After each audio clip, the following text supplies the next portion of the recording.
नमस्कार, स्वागत है आप सभी का। राजस्थान का करंट अफेयर्स हम पढ़ रहे हैं। अभी हम पढ़ रहे हैं अप्रैल 2023। इसमें लगभग 4 क्लास हमारी हो चुकी है। आगे इसी को कंटिन्यू करते हैं। आज की क्लास में मुख्य रूप से जो मुद्दा है वो क्या क्या है कि अप्रैल 2023 में क्या क्या पुरस्कार, सम्मान या फिर कोई खास व्यक्तित्व चर्चा में रहे, किस वजह से, ये हमारा आज का मुद्दा है। और इसके बाद इसमें केवल एक क्लास रह जाएगी जिसमें रहेगा खेल एवं खिलाड़ी, वो पढ़ेंगे नेक्स्ट क्लास में। तो यहाँ देखते हैं आज की क्लास का पहला क्वेश्चन क्या है। फेमिना मिस इंडिया 2023 का खिताब जीतने वाली नंदिनी गुप्ता का संबंध किस जिले से है? कोटा, जयपुर, श्रीगंगानगर या फिर उदयपुर? पहले इसका उत्तर बता देता हूं, यह है कोटा। नंदिनी गुप्ता जिन्होंने फेमिना मिस इंडिया 2023 का खिताब जीता, ये इसका 59वां संस्करण था। जो जीता किसने? नंदिनी गुप्ता, जो कोटा से है। ये विजेता रही, तो उप विजेता कौन था? कई बार ये भी पूछ लिया जाता है कि किसको हराया इन्होंने, तो दिल्ली की है श्रेया पुंजा। ये कहां से है? दिल्ली। इनको इन्होंने हराया। विजेता रही कौन? नंदिनी गुप्ता, कोटा से है। आयोजन कहां हुआ इसका? तो आयोजन या आयोजन स्थल इसका कौन सा है? ये है इम्फाल। तो कहां है इम्फाल? मणिपुर। ये तो इस प्रोग्राम से संबंधित खास जानकारियां। 59वां संस्करण था, मणिपुर इम्फाल में आयोजित हुआ। नंदिनी गुप्ता कोटा की विजेता रही, उपविजेता रही श्रेया पुंजा दिल्ली की। अब इससे क्या हुआ, इन्होंने ये खिताब जीता। इसके साथ साथ अब ये आगे आने वाली जो प्रतियोगिता है मिस वर्ल्ड, जो कि कहाँ आयोजित होगी? यूएई में। 71वां जिसका संस्करण होगा मिस वर्ल्ड, 71वां एडिशन जो इसका होगा, कहाँ? संयुक्त अरब अमीरात, यूएई। इसमें भी अब ये भारत का प्रतिनिधित्व करेंगी, क्योंकि यहाँ अब ये मिस इंडिया बन चुकी हैं। अब मिस वर्ल्ड में भारत का प्रतिनिधित्व करेंगी कौन? नंदिनी गुप्ता, जो कहाँ से है? कोटा से। आगे बढ़े, अगला क्वेश्चन। भारतीय वायुसेना में वीरता पुरस्कार गैलेंट्री अवार्ड जीतने वाली पहली महिला अधिकारी निम्नलिखित में से कौन है? अचल सिंह भाटी, दीपिका मिश्रा, चेतना शर्मा या संध्या पुरेचा? उत्तर है इसका दीपिका मिश्रा। अचल सिंह भाटी हमने पहले भी पढ़ा था कि इस बार जो 74वां गणतंत्र दिवस था, उस पर पहली बार कैमल विंग परेड में शामिल की गई, जिसमें 23 महिलाओं का दल था। और उसका नेतृत्व किसने किया? जिसमें 23 महिलाएं शामिल थी, इसका नेतृत्व किया था अचल सिंह भाटी ने। इस क्वेश्चन का उत्तर है दीपिका मिश्रा। दीपिका मिश्रा ये भी कहां से है? कोटा से। नंदिनी गुप्ता कोटा से, दीपिका मिश्रा ये भी कोटा से। इन्होंने जीता गैलेंट्री अवार्ड, पाने वाली पहली महिला बनी। किस लिए इनको मिला? तो मध्य प्रदेश में जो बाढ़ राहत काम था, बाढ़ राहत, इस क्षेत्र में इन्होंने काम किया और इनके सराहनीय काम के लिए या इनकी वीरता पूर्वक काम के लिए इनको अवार्ड दिया गया है। साहित्य अकादमी नई दिल्ली के राजस्थानी भाषा के परामर्श मंडल में शामिल की गई डॉक्टर गीता सामोर का संबंध किस जिले से है? तो नई दिल्ली का जो साहित्य अकादमी है, उसमें एक विंग है राजस्थानी भाषा का परामर्श मंडल, उसमें शामिल किया गया है किसको? डॉक्टर गीता सामोर को। आपसे पूछा गया है कि इनका जिला कौन सा है? बीकानेर, चूरू, उदयपुर या फिर कोटा? तो कौन सा है इनका जिला? ये है चूरू से। अगला क्वेश्चन है, निम्नलिखित में से किसे केंद्रीय जल शक्ति मंत्रालय द्वारा जल प्रहरी सम्मान 2023 से सम्मानित किया गया? मुनीश गर्ग, राहुल भटनागर, चतर सिंह जाम या फिर पन्ना लाल मेघवाल? केंद्रीय जल शक्ति मंत्रालय द्वारा अवार्ड दिया गया वर्ष 2023 के लिए, नाम है क्या? जल प्रहरी सम्मान 2023। किसको सम्मानित किया गया? तो यह है चतर सिंह जाम। आयुर्वेद में कैंसर की दवा बनाने पर राष्ट्रपति अवार्ड जीतने वाले विष्णु शर्मा का संबंध निम्नलिखित में से किस स्थान से है? पहले तो ये जानकारी इंपॉर्टेंट है कि कैंसर की दवा आयुर्वेदिक तरीके से बनाने वाले, इस काम के लिए उनको राष्ट्रपति अवार्ड मिला, जिनका नाम क्या है? विष्णु शर्मा। अब आपसे पूछा है किस स्थान से है, तो ये है जयपुर से। आज के क्वेश्चन बिल्कुल सीधे सीधे हैं। ज्यादातर पुरस्कार, सम्मान या व्यक्तित्व जो चर्चा में रहे उनमें से यही चीजें पूछी जाती है कि या तो उनका संबंध किस स्थान से है, या उन्होंने क्या प्रमुख काम किया और कौन सा उनको अवार्ड मिला। देश की नॉन मेडिकल व नॉन टेक्निकल ब्रांच की पहली कर्नल और देश की पहली महिला कमांडिंग ऑफिसर बनने वाली निशा कुल्हारी का संबंध किस जिले से है। तो काफी अच्छी जानकारी तो क्वेश्चन में दी गई है कि निशा कुल्हारी। ये क्वेश्चन इंपॉर्टेंट है क्योंकि अगर कोई महिला कहीं कुछ ऐसा करती है, कुछ जहां कहीं पहली महिला है या कोई पहला अवार्ड जीता है, तो इसमें पहली बात तो क्या है, नॉन मेडिकल और नॉन टेक्निकल ब्रांच की ये पहली कर्नल बनी है और देश की पहली ऐसी महिला कमांडिंग ऑफिसर बनी है निशा कुल्हारी। अब इनका संबंध कहाँ से है, तो किस जिले से है, झुंझुनू से। और झुंझुनू में भी कौन सा गांव है, इनका गांव है सांगासी।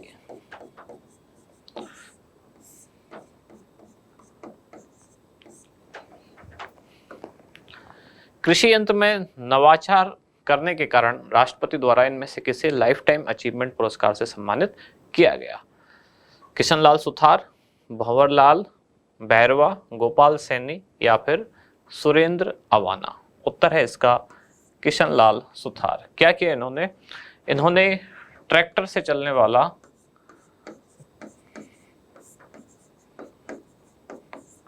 एक यंत्र बनाया और ये यंत्र क्या करता है, ये मूंगफली छीलने के काम आता है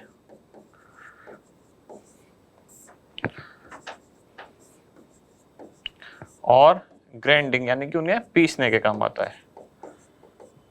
ट्रैक्टर से चलने वाला मूंगफली छीलने और पीसने का यंत्र इन्होंने बनाया, जिसके लिए राष्ट्रपति द्वारा इनको लाइफ टाइम अचीवमेंट अवार्ड से सम्मानित किया गया। नाम क्या है, किशनलाल सुथार। जागरण जनसेवा मंडल नामक संस्था चलाने वाले व्यक्ति जिन्हें हाल ही में राष्ट्रपति द्वारा वर्ष 2023 के लिए पद्मश्री से सम्मानित किया गया है, निम्नलिखित में से कौन है। तो ये बात तो आपको पता होगी कि राजस्थान के 4 व्यक्तियों को 3 पद्मश्री सम्मान दिए गए। चारों व्यक्ति ही ये हैं जिनको पद्मश्री सम्मान दिया गया, अहमद हुसैन, लक्ष्मण सिंह, मोहम्मद हुसैन और मूलचंद लोढ़ा। इनमें से जो ए और सी ऑप्शन में है, यानी कि हुसैन बंधु, अहमद हुसैन और मोहम्मद हुसैन, इनको संयुक्त रूप से एक ही पद्मश्री दिया गया है। किस क्षेत्र में ये है, गायक, तो गायन के क्षेत्र में या संगीत के क्षेत्र में गायक हैं दोनों, गजल गायक हैं, जयपुर से संबंधित है। इनको संयुक्त रूप से ये पद्मश्री दिया गया है।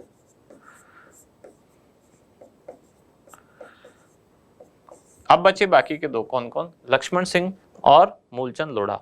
अच्छा, अहमद हुसैन, मोहम्मद हुसैन दोनों जयपुर से हो गए। लक्ष्मण सिंह ये भी जयपुर से ही है। जयपुर में इनका गांव है लापोड़िया।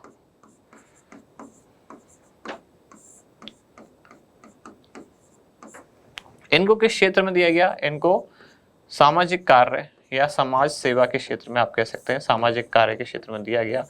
इन्होंने शिक्षा के क्षेत्र में काफी काम किया, शिक्षा में काफी काम किया और जल संरक्षण में भी इन्होंने काफी काम किया है। इन दोनों क्षेत्रों में काम करने के कारण इनको पद्मश्री दिया गया, लापोड़िया गांव सामाजिक कार्य के लिए लक्ष्मण सिंह को। अब जो क्वेश्चन का उत्तर है वो क्या है, मूलचंद लोढ़ा। तो पहली बात तो ऊपर के जो तीनों हैं ए बी सी, ये तीनों जयपुर से हैं। मूलचंद लोढ़ा ही हैं जो जयपुर से नहीं बल्कि कहां से हैं, डूंगरपुर से। डूंगरपुर आदिवासी क्षेत्र है, तो आदिवासी कल्याण के लिए ही ये काम करते हैं। आदिवासी कल्याण के लिए ही इन्होंने जागरण जनसेवा मंडल नामक एक संस्था चलाई हुई है।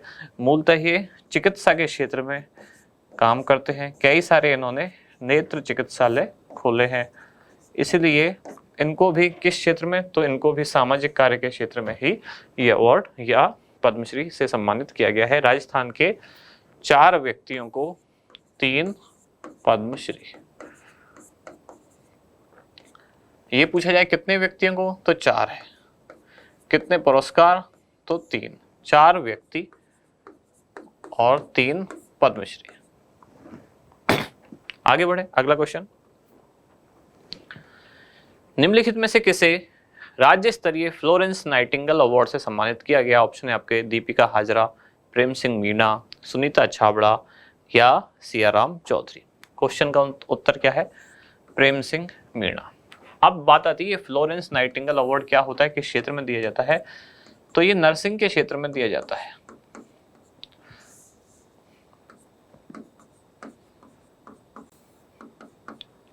नर्सिंग के क्षेत्र में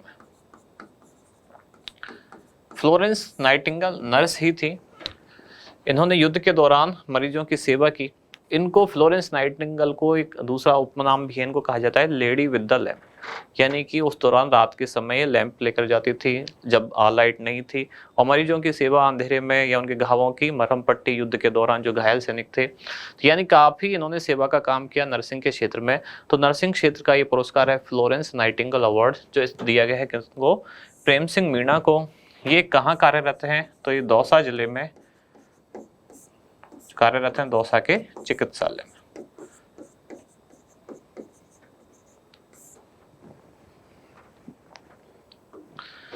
हिंद महासागर में एक रेस्क्यू ऑपरेशन में 303 लोगों की जान बचाने के कारण इनमें से किसे सागर सम्मान अवार्ड फॉर गैलेंट्री प्रदान किया गया। भवानी सिंह शेखावत, अनिल चौधरी, जसवंत सिंह या लक्ष्मण सिंह। ये है अनिल चौधरी, और ये कहाँ से है, तो ये है जयपुर से। काफी सारी जानकारियां क्वेश्चन में ही है। किस लिए इनको अवार्ड दिया गया, सागर सम्मान अवार्ड फॉर गैलेंट्री, क्योंकि हिंद महासागर में एक रेस्क्यू ऑपरेशन इन्होंने चलाया जिसमें 300 से ज्यादा लोगों की जान बचाई। ऐसे ही बाढ़ राहत में भी आज हमने पढ़ा था, दीपिका मिश्रा विंग कमांडर हैं, जो कहाँ से हैं, कोटा से। तो मध्य प्रदेश की बाढ़ राहत में उन्होंने काम किया, जिसके लिए उनको पुरस्कार दिया गया। आज की क्लास के 10 क्वेश्चन यहाँ समाप्त हुए हैं। अब जो पुरानी क्लास है एक बार उसको रिवाइज कर लेते हैं। जेंडर समानता पर केंद्रित व आधिकारित G20 सहभागिता समूह W20 का दूसरा अंतर्राष्ट्रीय शिखर सम्मेलन जयपुर में आयोजित किया गया। इसकी अध्यक्षता किसने की? बहुत सारी जानकारी यहाँ भी है। सम्मेलन का आयोजन जयपुर में हुआ, तो कल भी मैंने बताया था। इस तरह के क्वेश्चन इंपॉर्टेंट हैं अगर G20 से रिलेटेड हैं और उसमें भी अगर महिलाओं से संबंधित, तो काफी महत्वपूर्ण जानकारी है। इसका उत्तर क्या है? संध्या पुरेचा, इन्होंने इसकी अध्यक्षता की। अमिताभ कांत ये शेरपा हैं। निर्मला सीतारमण ये किसके G20 में भारत के शेरपा हैं? निर्मला सीतारमण वित्त मंत्री हैं और उषा शर्मा राजस्थान की मुख्य सचिव हैं। अध्यक्षता किसने की है? संध्या पुरेचा ने। एक और बात मैंने कल भी बताई थी, इसी दौरान एक मिशन लॉन्च किया गया जिसका नाम क्या था? मिशन डिजिटल महिला। किसके द्वारा लॉन्च किया गया? तो G20 में भारत के जो शेरपा हैं अमिताभ कांत, इनके द्वारा मिशन डिजिटल महिला, जो कि महिलाओं की डिजिटल साक्षर करने के लिए ये अभियान संचालित किए जा रहे हैं। मुख्यमंत्री द्वारा हाल ही में राजस्थान इंटरनेशनल सेंटर का लोकार्पण किया गया। इसकी स्थापना कहाँ की गई है? तो राजस्थान इंटरनेशनल सेंटर की स्थापना की गई है जयपुर में। राजस्थान का दूसरा ग्लास प्लांट निम्नलिखित में से किस स्थान पर लगाया जाएगा? ये लगाया जाएगा भीलवाड़ा के सोनियाडा में, और भिवाड़ी अलवर में राजस्थान का पहला ग्लास प्लांट संचालित है। अब दूसरा कहाँ लगाया जाएगा? भीलवाड़ा के सोनियाडा। रावत भाटा न्यूक्लियर फ्यूल कॉम्प्लेक्स में बने पहले यूरेनियम फ्यूल बंडल को हाल ही में NPCIL nuclear power corporation of India limited को सौंपा गया। इस बंडल की ऊर्जा उत्पादन क्षमता कितनी है? तो इसकी ऊर्जा उत्पादन क्षमता कितनी है? 700 मेगावाट। जयपुर की नई लेपर्ड सफारी, जो कि जयपुर का तीसरा तेंदुआ अभ्यारण्य हो सकता है, इनमें से कौन सा है? तीसरा अभ्यारण्य हो सकता है, अभी बना नहीं है, तो कौन सा है? वो है मैला बाग। जयपुर की पहली लेपर्ड सफारी झालाना, जयपुर की दूसरी लेपर्ड सफारी हमागढ़, और तीसरी अब मैला बाग। सरकारी विद्यालय में राज्य की पहली रोबोटिक्स लैब कहाँ स्थापित की गई है? तो राज्य के 5 स्थानों पर स्थापित की जाने वाली है। 5 में से 4 के आप 4 ऑप्शन में चारों नाम देख रहे हैं। इनमें पहली है वो आमेर में है, बाकी के 3 ये रहे, और चौथा क्या बचा? भरतपुर। इस तरह से कुल 5 स्थानों पर ये रोबोटिक्स लैब स्थापित की जाने वाली है, जिसमें से पहली लैब कहाँ स्थापित की गई? वो है जयपुर के आमेर। भारत का पहला बैगलेस डिजिटल स्कूल निम्नलिखित में से किस जिले में अवस्थित है? तो ये है जयपुर, और जयपुर का कौन सा? आदर्श विद्या मंदिर।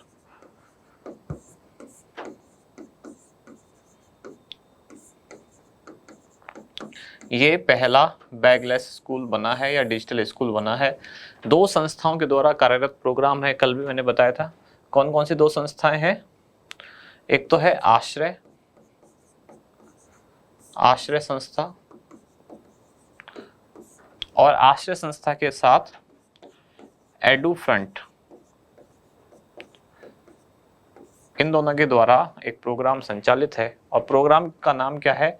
वन चाइल्ड वन टैबलेट, यानी एक बच्चे को एक टैबलेट का वितरण किया जाएगा। और कौन सी क्लास के बच्चों को? तो कक्षा 6 से लेकर 12 तक के जो बच्चे हैं उनको एक एक टैबलेट का वितरण किया गया। और इस तरह से इस प्रोग्राम के अंतर्गत कुल 25 टीचर्स और कुल 350 विद्यार्थी, इनको ये टैबलेट वितरित किए गए। और इस तरह से जो आदर्श विद्या मंदिर जयपुर का विद्यालय है वो पहला डिजिटल स्कूल पूरे देश का, भारत का पहला डिजिटल स्कूल या बैकलेस स्कूल बना है।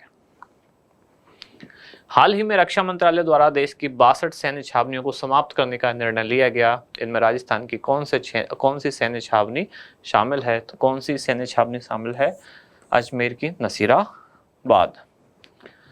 बाबा चूहड़ सिद्ध लवकुश वाटिका निम्नलिखित में से किस जिले में अवस्थित है? ऑप्शन है आपके जयपुर, अलवर, दौसा या भरतपुर। ये अलवर जिले में अवस्थित है। 2 करोड़ रुपए की लागत से बन रही है।